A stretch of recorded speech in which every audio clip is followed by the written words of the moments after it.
Franchi, Goti, Alemanni, Burgundi, Visigoti, Ostrogoti, Gepidi e Longobardi, il popolo dalle lunghe barbe. Nel I secolo a.C. i Longobardi arrivano nel continente europeo dalla Scandinavia con il nome di Vinnili. Sono un popolo di emigranti, alla ricerca di nuovi spazi per vivere, scarsi di numero, ma fieri e rispettati per il loro ardimento. Stabiliscono il loro primo insediamento alle foci del fiume Elba, oggi territorio di Amburgo, e si distribuiscono sulle due rive, dove rimangono per circa 3 secoli, difendendo i loro territori dalle aggressioni degli altri popoli germanici. Nel 488, spinti probabilmente dalle carestie e dalla loro indole nomade, si rimettono in marcia. Seguono ancora il corso dell'Elba ed occupano il Rugiland, a sud della Moravia, la regione sulla riva sinistra del Danubio, a settentrione di Vienna, già occupata dai Rugi, altro popolo di stirpe germanica, che erano stati sconfitti e dispersi da Odoacre.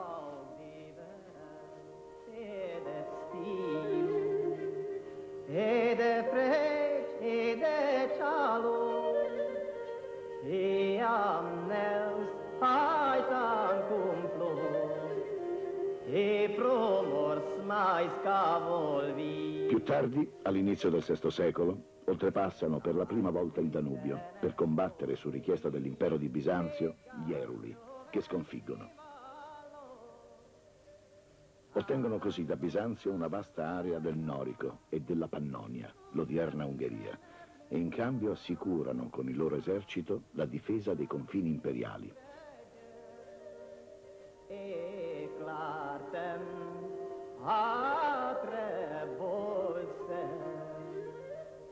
Durante i 60 anni di permanenza in Pannonia, i Longobardi raggiungono una considerevole unità interna e riescono a trovare un equilibrio tra le pressioni dei popoli vicini, Avari e Gepidi, e i rapporti con l'impero di Bisanzio. Sono organizzati secondo una struttura sociale rigorosamente militare, fondata sulla Fara, unità minima, sia sotto il profilo militare che sociale, composta da circa 100 individui e costruita su legami di parentela. All'interno questi gruppi sono rigidamente divisi in classi, guerrieri liberi, semiliberi e schiavi.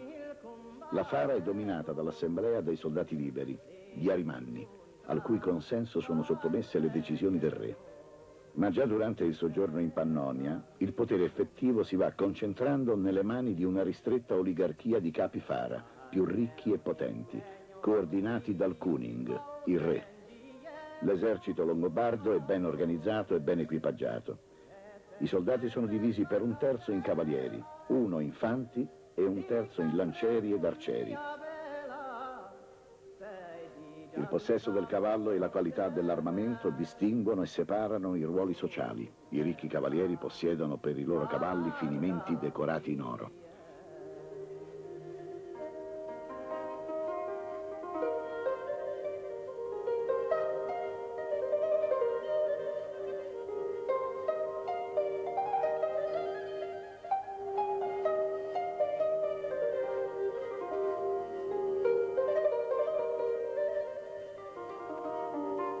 La loro economia è ancora quella tipica di un popolo nomade, basata sull'allevamento e la pastorizia, ma si va sviluppando grazie agli scambi con le popolazioni già romanizzate della Pannonia e con tutti i grandi centri dell'area bizantina e mediterranea.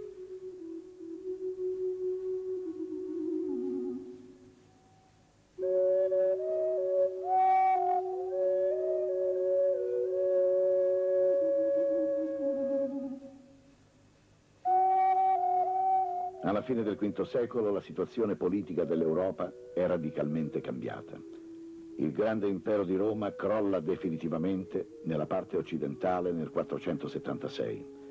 I Germani, superata quella linea ideale di demarcazione, irrompono oltre il Reno e il Danubio, dilagando ovunque.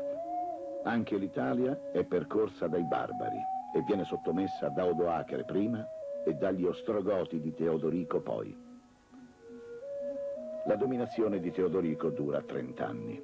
Il suo governo, gestito in collaborazione con la classe dei senatori romani, riesce ad assicurare un periodo di pace a cui corrisponde una stagione di grande fioritura nell'arte e nella cultura. Ne sono testimonianza grandi architetture come quella della Basilica di Sant'Apollinare in Classe e quella di San Vitale a Ravenna, esempi di una civiltà avanzata e raffinata con i celebri cicli dei mosaici iniziati da Teodorico e completati al tempo di Giustiniano. La morte di Teodorico e la successiva guerra greco-gotica aprono per l'Italia un periodo di grande turbamento politico e sociale. Intorno alla metà del VI secolo l'Italia viene liberata dai Goti e riconquistata all'impero di Costantinopoli dalle legioni dell'imperatore Giustiniano, che pone a Ravenna il suo legato. Gli stessi Longobardi partecipano come alleati alla guerra contro i Goti, intervenendo con una unità militare. Hanno così modo di conoscere l'Italia e la sua situazione sociale e politica. La lunga guerra ha provocato un grave spopolamento delle campagne, una crescente povertà, aggravata da un sistema di tassazione estremamente esoso da parte di Costantinopoli. La morte di Giustiniano nel 565 aggrava ancora questa situazione. Cresce l'insofferenza della vecchia classe dirigente romana contro la prepotenza di Costantinopoli. Il nuovo imperatore ritira l'armata bizantina dall'Italia per mandarla sul fronte persiano, indebolendo così i confini della penisola.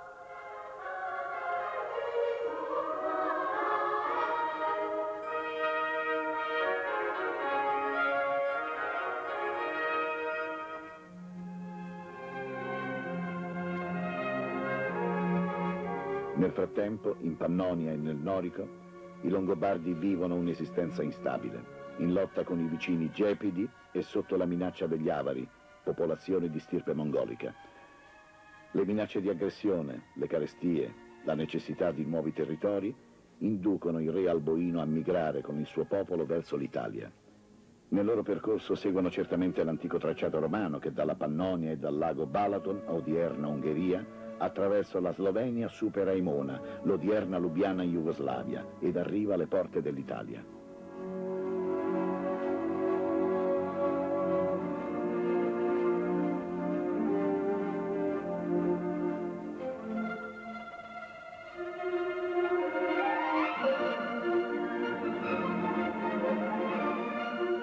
La lunga carovana si snoda per decine di chilometri.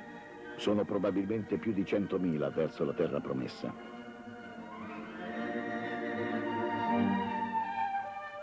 Superato il passo del Piro, dalla cima del Monte Nanos, davanti ai loro occhi si presenta la grande, dolce distesa della pianura friulana. È il 568.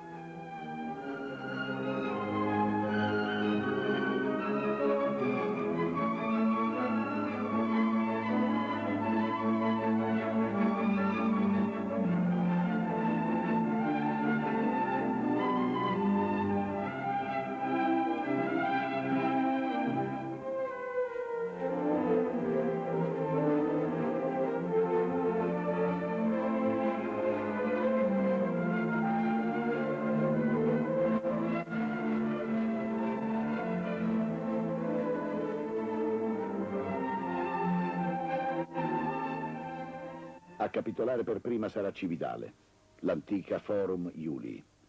I Longobardi non incontrano una grande resistenza. Scarsa è l'opposizione dei soldati bizantini e molti dei romani fuggono e trovano rifugio in laguna.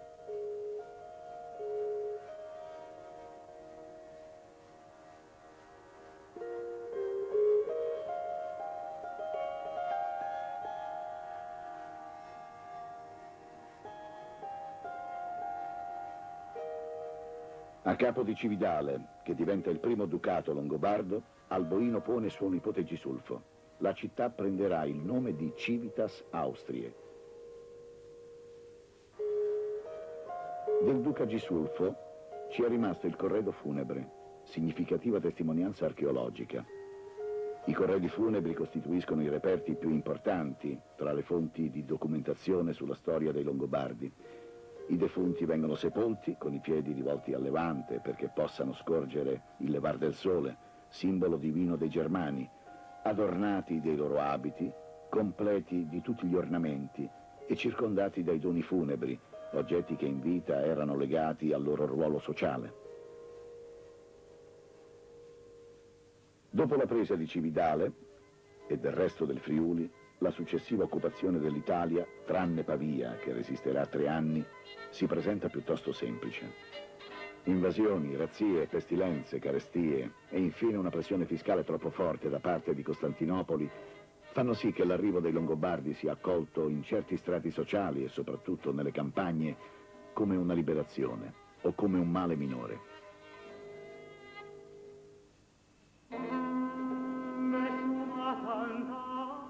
L'anno seguente, nel 569, Alboino conquista Vicenza e poi Verona, dove stabilisce la sua capitale, la prima del Regnum Langobardorum. L'occupazione continua verso l'Italia appenninica, con la conquista della Toscana, di buona parte dell'Umbria, delle Marche, dell'Abruzzo e della Campania. In questa loro avanzata nella penisola italica, i Longobardi si risolvono a far uso di luoghi fortificati preesistenti, specialmente di quelli collocati sulle alture come Invillino o Cormons nelle Alpi orientali o Castelseprio sopra Varese, in posizioni di controllo sulla via Como-Novara. Le sue mura, costruite di ciotoli alluvionali, si estendono per una lunghezza di 700 metri. La rapida conquista dell'Italia è portata avanti da un esercito valoroso e bene armato.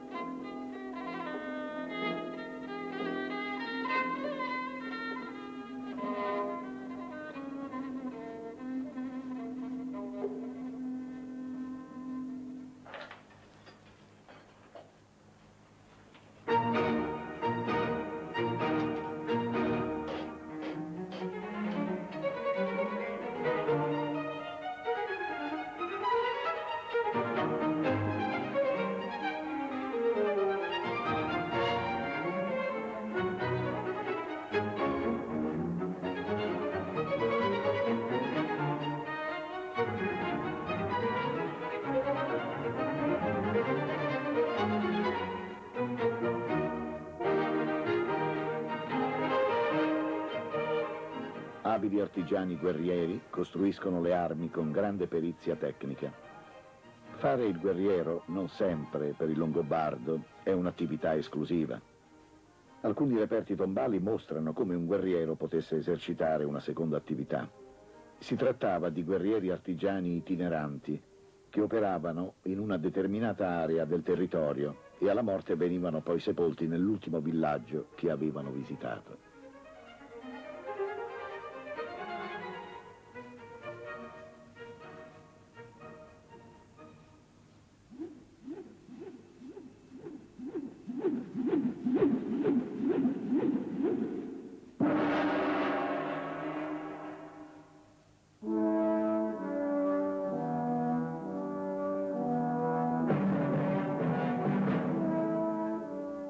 I Longobardi, nella loro avanzata, conquistano buona parte della penisola, insediando delle fare a presidio delle regioni occupate.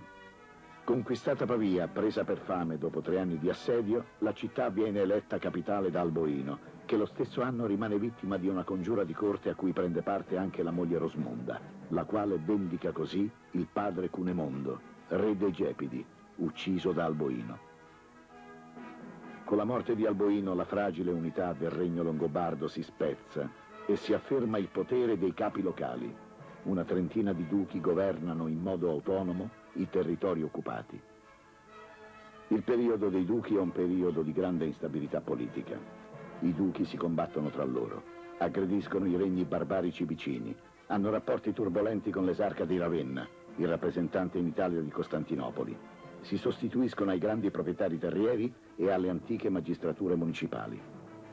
È questo il periodo più duro, quello che registra i rapporti più difficili tra i Longobardi e le popolazioni autoctone. Ma sotto la minaccia dell'alleanza stretta contro di loro tra Franchi e Bizantini, i duchi restaurano il potere monarchico, riconoscendo come loro re Autari. Arma tipicamente difensiva è lo scudo, di forma rotonda, il legno rivestito di cuoio e con al centro l'umbone in ferro per proteggere la mano che lo impugna dall'interno.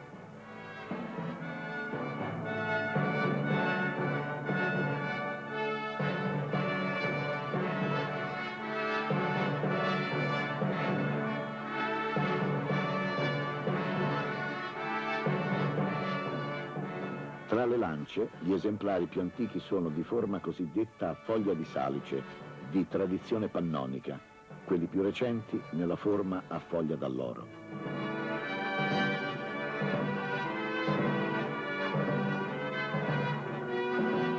Lo Scranosax, spada più corta, ad un solo taglio, adatta ai combattimenti a distanza ravvicinata o a cavallo.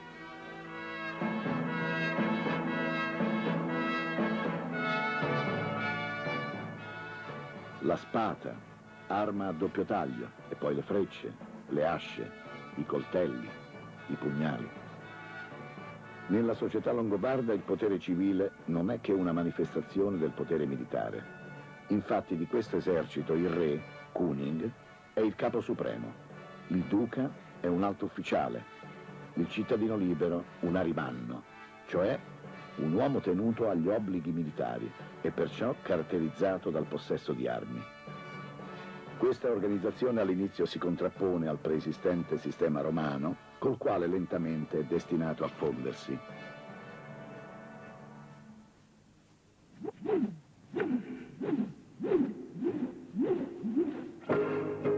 Si afferma gradualmente una volontà di pacificazione verso gli abitanti delle terre occupate. Si attua un'importante ripartizione delle terre secondo il sistema dell'hospitalitas, con l'appropriazione della terza parte del reddito agrario. Le terre rimangono quindi ai contadini, mentre quelle abbandonate dai proprietari vengono confiscate. Si crea una serie di relazioni che porterà ad una convivenza pacifica e renderà possibile l'inizio di un processo di integrazione tra la cultura latina e quella germanica. Momento significativo di questa integrazione è il matrimonio di Re Autari con Teodolinda, figlia del duca di Baviera, di fede cattolica. Nel settembre del 590 Autari muore. In quello stesso anno viene eletto Papa Gregorio I, che diverrà Gregorio Magno. Gregorio si pone l'obiettivo di rendere cattolici i Longobardi e per questo farà perno sulla regina. Rimasta vedova, Teodolinda sposa il duca di Torino Agilulfo e lo convince ad abbracciare la fede cattolica e ad elargire molte donazioni alla Chiesa.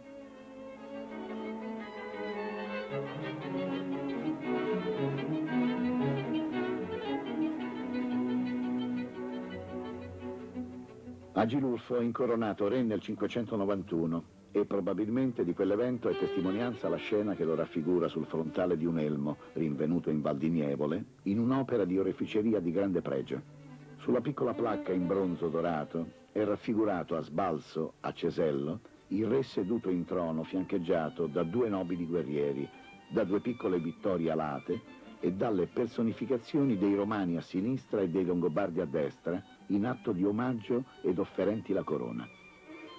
Il messaggio esprime con chiarezza gli ideali della politica unitaria di Agilulfo, che amava proclamarsi re Totius Italiae, come era scritto sulla sua corona.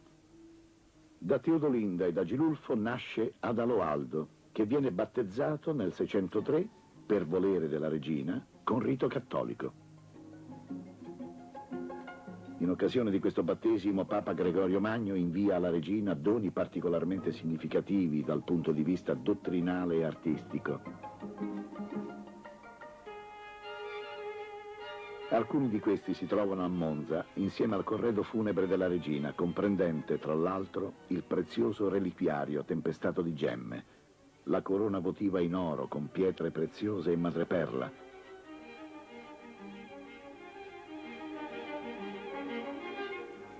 la chioccia coi pulcini in argento e gemme, simbolo di Cristo e della sua Chiesa, straordinario manufatto che rappresenta un unicum nella storia dell'arte.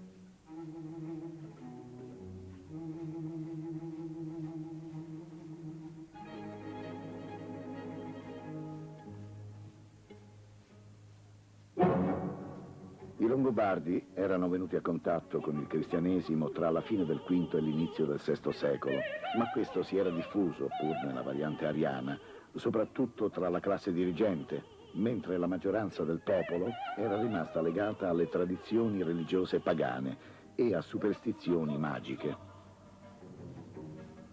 La conversione dal primitivo spiritualismo al cristianesimo ortodosso e l'abbandono dell'arianesimo sarà lenta e graduale, e verrà definitivamente portata a termine soltanto verso la fine del VII secolo dal re Cunicperto.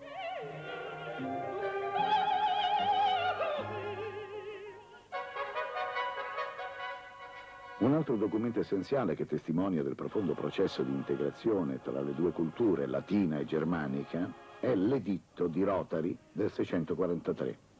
Esso rappresenta il passaggio dalla tradizione orale per quanto riguarda le consuetudini giuridiche alla formulazione scritta. L'editto si fonda più che altro sui principi del dominio e dell'autorità, anziché su quelli dei diritti e della libertà. Tuttavia, dimostra il tentativo di adeguarsi alle consuetudini della nuova cultura italica e l'assimilazione dell'idea romana del diritto come valore, come regolamentazione della forza da parte dello Stato, un ulteriore passo avanti di questo popolo nel cammino che lo porterà dalla forza alla ragione. I Longobardi non possiedono una vera e propria lingua scritta e Rotari, per la stesura del suo editto, si avvale del latino, lingua non solo maggiormente diffusa nel suo regno, ma anche particolarmente ricca di terminologie giuridiche. L'editto è composto da 388 articoli. Se qualcuno avrà legato un uomo libero senza ragione e ordine del re, gli paghi un'ammenda pari a 2 parti. Se una donna avrà tramato di uccidere il marito da sola o per interposta persona, possa il marito fare di lei, oltre che dei suoi averi, ciò che vuole. Ma se la donna negherà di aver ucciso commesso il crimine, lei stessa venga uccisa e il possesso delle sue sostanze, nel caso non vi siano figli, se qualcuno avrà ucciso un porcaro altrui, intendiamo il capo dei porcari che abbia sotto di sé 2, 3 o più dipendenti, paghi 50 soldi. Per quanto riguarda accuserà la fidanzata di aver avuto rapporti illeciti a fidanzamento avvenuto, abbiano i suoi parenti avrà redatto un documento o qualunque pergamena falsa, gli venga tagliata la mano. I Longobardi, già nel periodo di residenza in Pannonia, conoscevano l'uso della moneta, che utilizzavano per i loro scambi commerciali, ma non avevano ancora una moneta propria e si servivano di vecchie monete romane. Re Autari, o forse Agilulfo, fa coniare il tremisse, terza parte del soldo aureo bizantino, imitando effigie ed iscrizioni imperiali.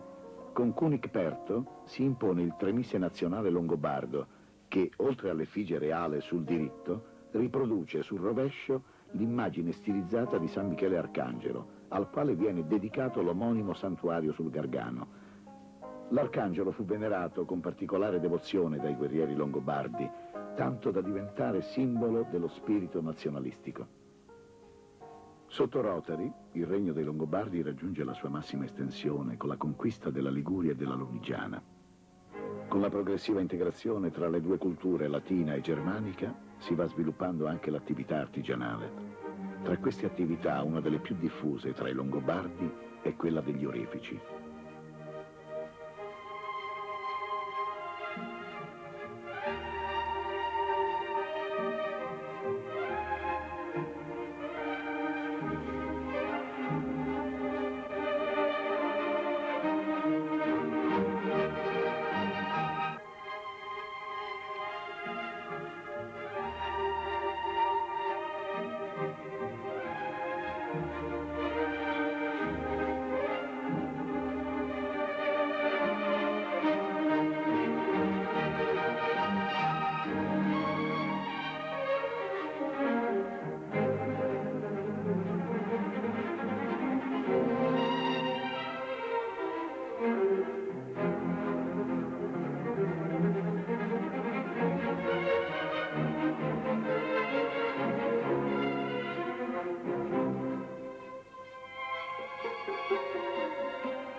La produzione degli orefici è molto ricca e varia. La parte forse più rilevante è data dalle fibule, che servono per chiudere ed abbellire le vesti. Dalle tombe femminili si è recuperata gran parte degli accessori dell'abbigliamento. Le fibule sono forse il reperto più importante per la classificazione delle tombe e per l'indagine sull'evoluzione culturale dei Longobardi. Di solito queste fibule vengono usate a coppia, le più piccole ad S o a rosetta, per fissare sulle spalle il mantello, le più grandi a staffa alla cintura o per chiudere la gonna ripiegata sul davanti. Anche questi oggetti subiscono un'evoluzione nella foggia che consente oggi una loro classificazione in vari tipi, distinguibili talvolta solo sulla base di differenze stilistiche appena percettibili. Esse sono in materiale prezioso, oro o argento dorato, e riccamente decorate.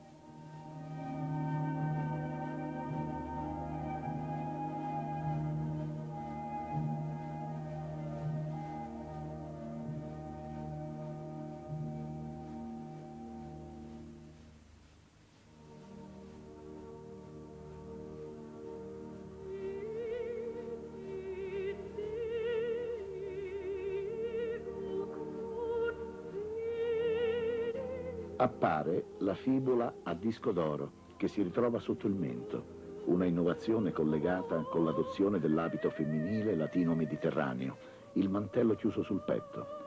Spariscono così le primitive fibule a S e compaiono quelle grandi a disco d'oro, sontuosamente ornate, di chiara derivazione bizantina.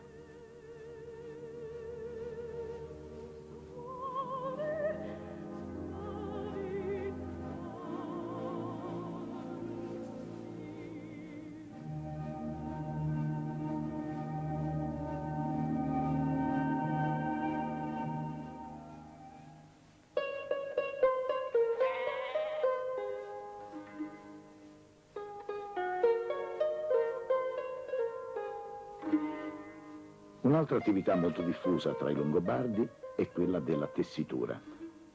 La donna si occupa della tessitura dei panni domestici, servendosi di una spada come battitore del telaio, oggetto che talvolta la segue nella tomba.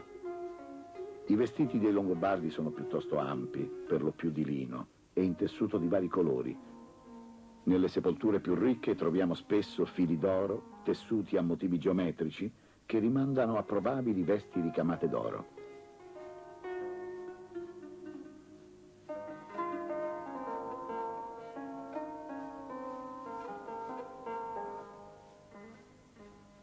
La donna, nella società longobarda, è subalterna all'uomo e giace sotto la sua tutela, mundio. Ma allo stesso tempo la sua dignità di sposa e di madre è salvaguardata dalla legge. Il giorno delle nozze riceve dal padre una parte dei beni familiari, fader fio, mentre, trascorsa la prima notte di nozze, il marito dà alla sposa il dono del mattino, Morgengab, la donazione della quarta parte dei suoi averi come segno della constatata verginità.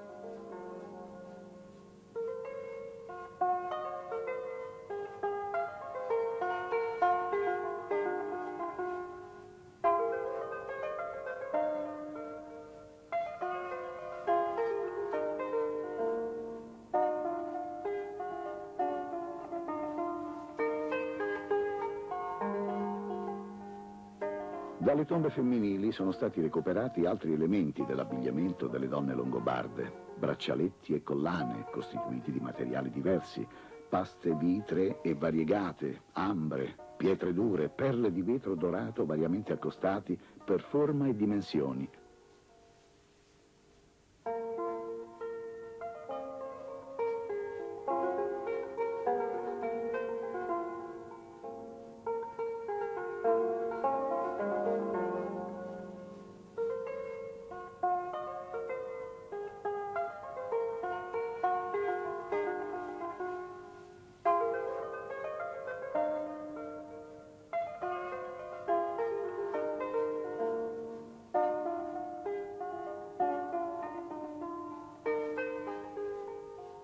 Molto usati dalle donne sono anche gli orecchini.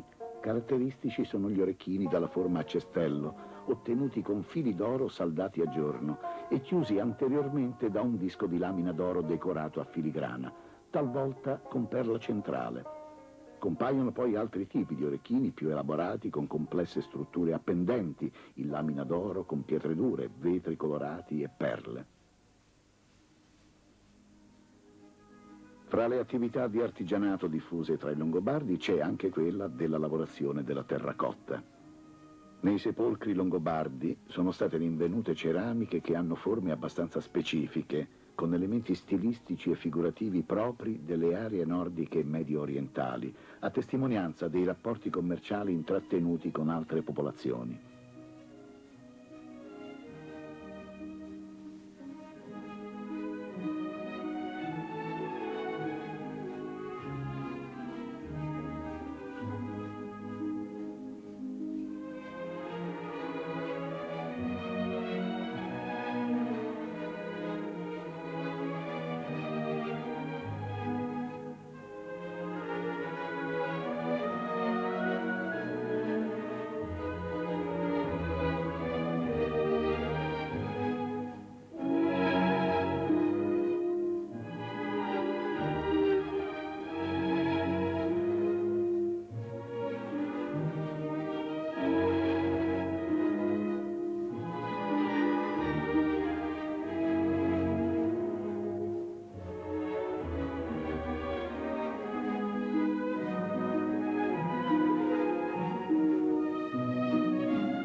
I rinvenimenti archeologici sono preziosi anche per misurare il grado di inserimento dei Longobardi nei traffici internazionali, negli orizzonti commerciali mediterranei e centroeuropei. Tra gli oggetti di scambio appaiono anche materiali merovingi, come i corni potori di fabbrica renana e altri oggetti di vetro. Il vasellame bronzeo, detto copto, è attribuibile ad officine egiziane.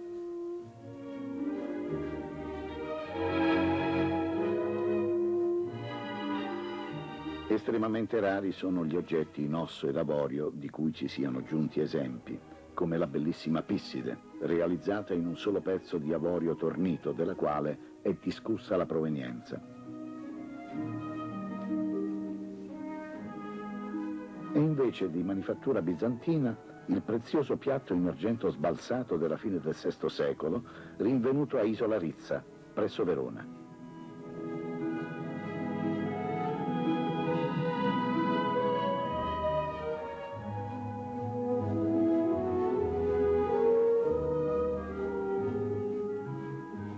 Al di fuori dei corredi funerari non sono molti i manufatti di origine longobarda del VI e VII secolo. Dopo la metà del VII secolo le sepolture appaiono completamente prive di corredi, adeguandosi in ciò al costume autoctono.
Il secolo VIII rivela un vero e proprio capovolgimento di atteggiamenti di valori, al punto che col re Liutprando, che regnerà dal 712 al 744, si può parlare di rinascenza dell'arte o di ripresa di modelli antichi. Il sacello di Santa Maria in Valle a Cividale, detto anche Tempietto Longobardo, è uno degli esempi più felici di questa rinascenza artistica. Il fascino delle sculture a stucco, i chiaroscuri delle superfici scolpite, figurate e decorate, rappresentano uno straordinario momento di incontro tra la memoria barbarica e l'arte medio orientale. Si tratta di stucchi eseguiti certamente da artisti aventi la medesima educazione bizantina o paleo-bizantina. Di questa stessa influenza risentono due altri esempi di sculture femminili, la testa di Teodora e la testa di Imperatrice.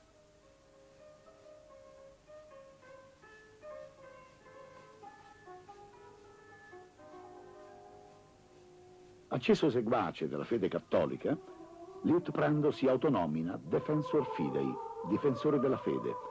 Sottratti alcuni territori all'impero, donerà la cittadella di Sutri al Papa Gregorio II, ponendo con ciò le basi del regno temporale della Chiesa. Durante il suo regno si moltiplicano le costruzioni di chiese e monasteri. Con Liutprando e con i suoi successori Ratchis, Astolfo e Desiderio, dal 712 al 774 si apre per l'arte il momento più alto, più complesso e più fecondo che animò l'Italia nei 2 secoli del Regnum Langobardorum. Ricompaiono sul mercato gli abili artigiani romano autoctoni, come pure gli artisti profughi dalla Siria, dove dilaga l'Islam, e dalle terre bizantine, dove si è scatenata la persecuzione iconoclastica. Anche i numerosi papi siriaci che si succedettero nel periodo protessero e incaricarono artisti di provenienza orientale.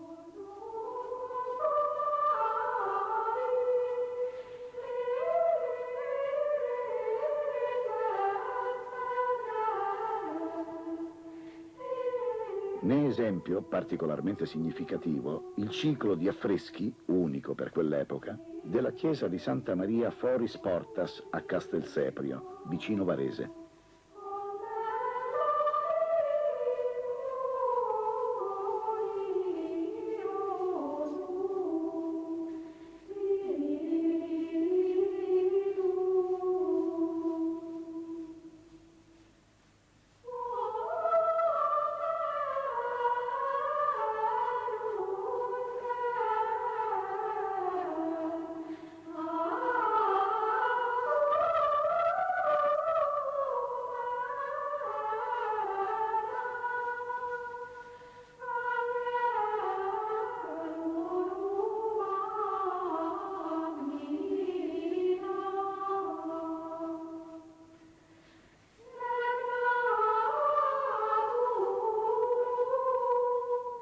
Modelli antichi furono riproposti anche in varie sculture, il battistero di Callisto a Cividale e la lastra con Pavone a Brescia.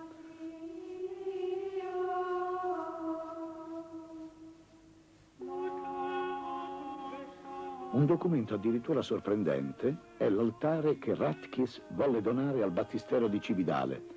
Qui l'espressionismo raggiunge punte estreme nell'esaltazione del gesto e nella contrazione dei particolari non necessari alla narrazione.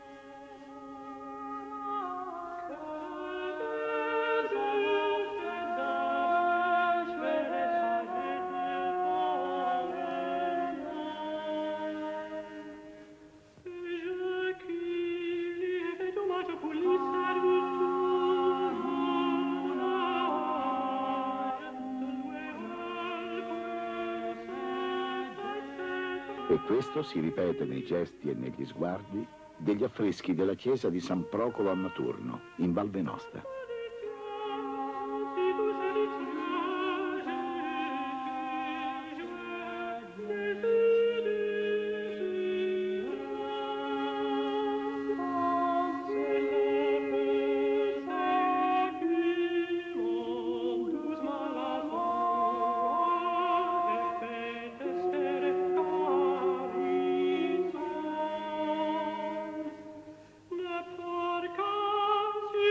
Clamer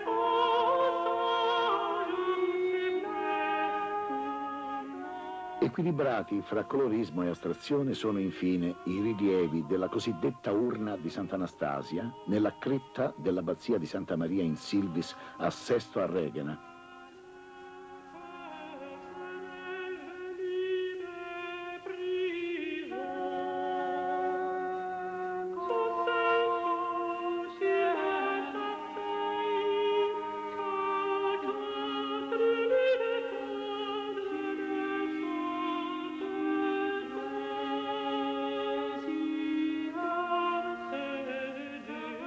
Eletto nel 757, Desiderio fu l'ultimo sovrano longobardo.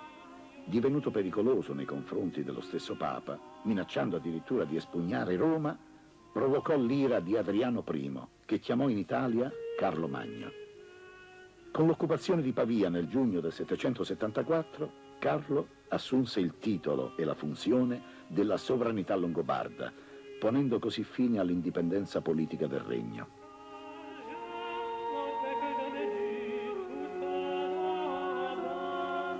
Ma Carlo non si spinse al sud ad occupare anche quella vasta parte del regno che verrà poi denominata Langobardia Minore e che si estinguerà soltanto 2 secoli dopo, soccombendo al dominio pontificio.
Si conclude qui questo viaggio attraverso 200 anni della storia d'Italia. Al seguito di un popolo di emigranti, sceso dalle lande boscose del nord, percorse dai barbari alla ricerca di una terra più ospitale. Un viaggio in 200 anni di storia che segnano, tra il VI e l'VIII secolo, l'inizio di un processo che, attraverso l'incontro tra romanità e germanesimo, porterà, alle soglie dell'anno 1000, alla formazione in Italia di una nuova civiltà, quella comunale, che non sarà più né romana né germanica, ma italica.